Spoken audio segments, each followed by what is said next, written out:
السلام علیکم ورحمۃ اللہ وبرکاتہ۔ محترم ناظرین، 7 ستمبر بروز اتوار سن 2025 تقریباً رات کے 11:30 بجے چاند گرہن ہوا تھا۔ تو چاند کے گرہن ہونے سے پہلے کچھ لوگوں کی طرف سے میں نے کچھ باتیں سنی اور سن کر مجھے بڑی حیرانی ہوئی کہ ہم نے تو اس طرح کی باتیں کہیں پڑھی نہیں ہیں، کہیں لکھی ہوئی نہیں دیکھی۔ تو میں نے سوچا کہ وہ باتیں آپ کے سامنے شیئر کی جائیں اور ان باتوں کا حقیقت سے کوئی تعلق ہے یا نہیں وہ بھی آپ لوگوں کو بتلایا جائے۔ تو کچھ لوگوں کا ماننا یہ ہے کہ جب سورج گرہن ہو یا چاند گرہن ہو تو جو عورت حمل سے ہے، جو عورت پیٹ سے ہے، اس کو باہر نہیں آنا چاہیے۔ چاند یا سورج کی گرہن کے وقت حاملہ عورت کو کمرے کے اندر رہنا چاہیے۔ اگر وہ اس وقت باہر نکل گئی تو اس کے بچے کو کچھ نقصان ہو سکتا ہے یا اس عورت کو کچھ نقصان ہو سکتا ہے۔ تو کیا اسلام میں ان باتوں کی کوئی حقیقت ہے یا نہیں؟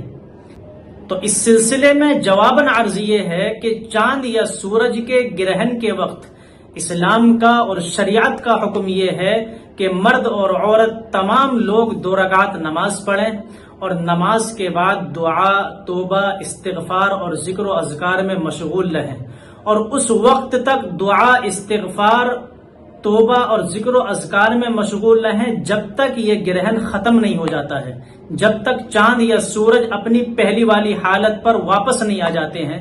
تو سب لوگوں کو شریعت کا یہ حکم ہے۔ ہمیں شریعت کے اندر کہیں بھی یہ بات نہیں ملتی کہ حمل سے جو عورت ہے، پیٹ سے جو عورت ہے، وہ چاند گرہن کے وقت یا سورج گرہن کے وقت باہر نہ نکلے یا اس کو کچھ نقصان ہو جائے گا۔ یہ بات ہمیں شریعت میں کہیں لکھی ہوئی نہیں ملتی۔ چاند یا سورج کا گرہن ہونا یہ اللہ کی قدرت کی نشانیوں میں سے ایک نشانی ہے۔ اللہ رب العزت ان بندوں کو جو چاند اور سورج کی عبادت کرتے ہیں، جو چاند اور سورج کو اپنا خدا مانتے ہیں، ان لوگوں کو اللہ رب العزت یہ دکھلانا چاہتے ہیں کہ دیکھو چاند اور سورج بھی اللہ کی مخلوق ہیں اور یہ بھی عاجز اور بے بس ہیں۔ اگر اللہ ان کی روشنی کو لے لے تو یہ اپنی روشنی کو واپس نہیں لا سکتے۔ اللہ رب العزت یہ ہم کو بتلانا چاہتے ہیں۔ تو چاند اور سورج یہ بھی اللہ کی مخلوق ہیں اور اللہ کے سامنے یہ بھی عاجز اور بے بس ہیں، اور یہ گرہن چاند کا ہو یا سورج کا ہو، یہ سب اللہ کی قدرت کی نشانیوں میں سے ایک نشانی ہے۔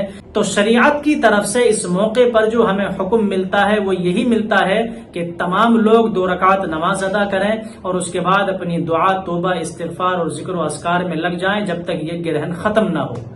تو ان باتوں کو چھوڑ دینا چاہیے، شریعت سے ان باتوں کا کوئی تعلق نہیں ہے۔ اب چاند یا سورج کے گرہن کے وقت ان کی شعاعوں کا حاملہ عورت پر کوئی اثر ہو سکتا ہے یا نہیں، وہ شعاعیں نقصان دے سکتی ہیں یا نہیں، تو اس کا تعلق طب سے ہے۔ جو ماہر ڈاکٹر ہیں، ماہر اطباء ہیں، ان سے مشورہ کیا جائے، اگر وہ کوئی رائے دیں تو ان پر عمل کر لیا جائے تو کوئی حرج نہیں ہے، لیکن اس چیز کو شریعت سے نہ جوڑا جائے۔ اللہ رب العزت عمل کی توفیق عطا فرمائے۔